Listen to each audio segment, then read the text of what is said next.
What's the latest violence impacting Zacatecas, and which cartels are actually fighting for control for this state?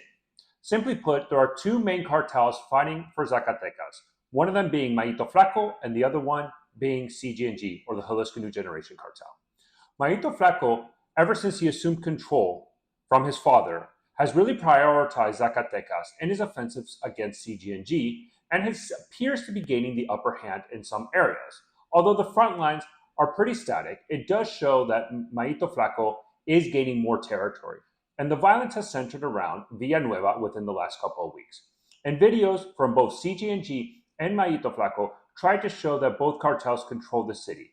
It's probably a disputed territory, but my belief is Maito Flaco has a small advantage in that area. Since this war is the main conflict affecting Zacatecas, I do believe it's important to highlight some of the historical groups that used to operate in Zacatecas, but we haven't really seen much activity from them. For example, the Northeast Cartel, or CDN, did have an historical presence in northern Zacatecas, although it does look like they pulled out, or their presence, at least in that state, has been reduced significantly.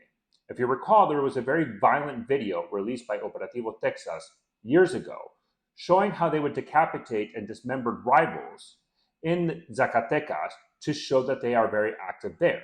But since those videos first came out, we haven't really seen much CDN activity in Zacatecas, lending to the belief that either they pulled out or they have a reduced presence.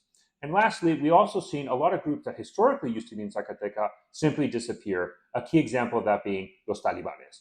Simply put, I have not seen any activity from Los Talibanes for years now, and I believe it's safe to assume that that group is pretty much defunct.